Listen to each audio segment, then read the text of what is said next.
I want to touch on those phishing emails you mentioned just a little bit earlier. You mentioned that there might just be a switch of letters in the web address, and that our eye wouldn't normally pick up. But I think a lot of people, when they think about phishing emails, they think, it's not going to be written in proper English. They're really going to notice. It's going to be really poorly designed. Is that the case? No, so I think what we're seeing now is organizations that are building and making money in a very high quality way out of these kinds of attacks. So, think exactly the same way that you would think about a design company or a finance company. They are businesses that are structured in exactly the same way with budgets and resources that are skilled at creating these vulnerabilities. Why? Because there's a lot of money to be made out of it. Wow. Yeah. Where are these organizations? I mean, is there a country in particular? Are they sitting in all of our countries? Are they in South Africa? What? Yeah, it's really quite hard to identify. The boundaries around cybercrime are obviously not your geographical boundaries. Most certainly, there's a lot of well-organized development out of China. And we always the epicenter of the various vulnerabilities seems to move around. China appears to be right on top of the phishing world at the moment.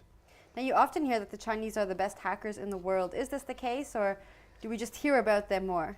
I think it's quite difficult to be objective. I couldn't say that Chinese are the best hackers in the world. It's an underworld, and the underworld is boundaryless.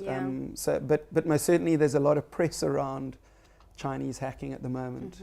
For sure. So if we're getting hacked in South Africa, it's not necessarily by someone sitting in South Africa? No, most certainly not. So how does legislation work around that? What do we need to do to kind of, it seems like a lawless state, really?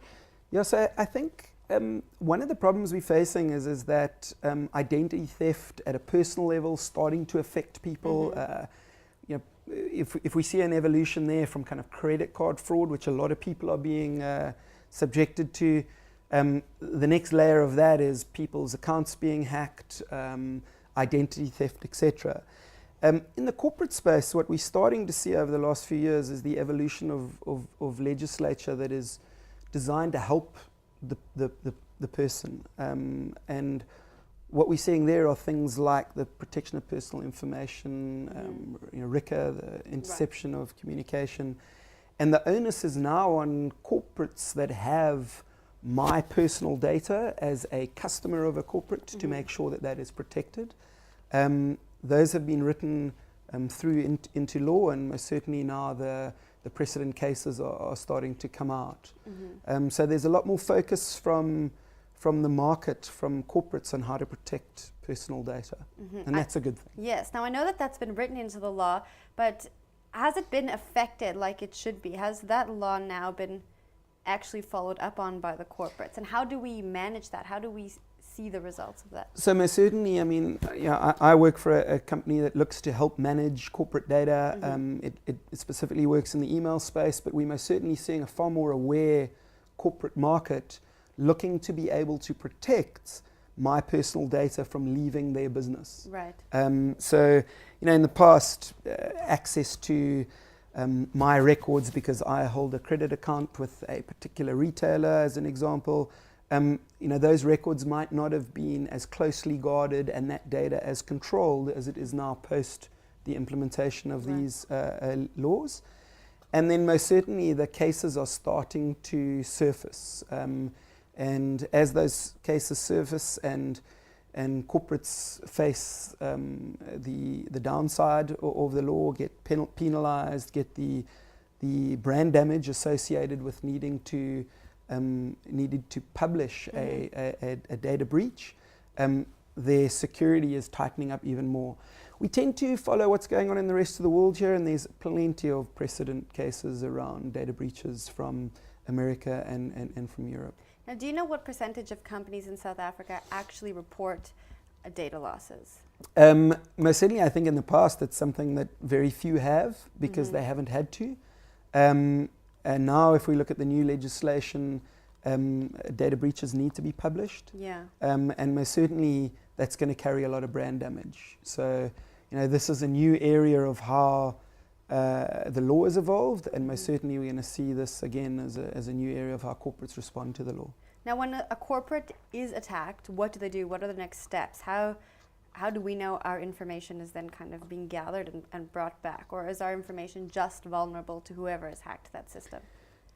So in the past, if there was a breach, often no one would ever know. Most certainly now, if there's a breach and you potentially involved in that breach, you need to be advised. And in fact, the public needs to be advised.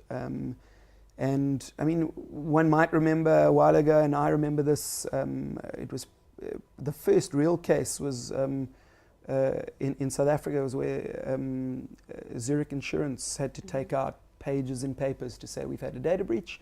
Why did they take them out in South Africa? Because some of the data was affecting South African people. Okay. So we'll probably see more and more of that as the law evolves, and most certainly that's downside for corporates, and they're going to want to protect against that.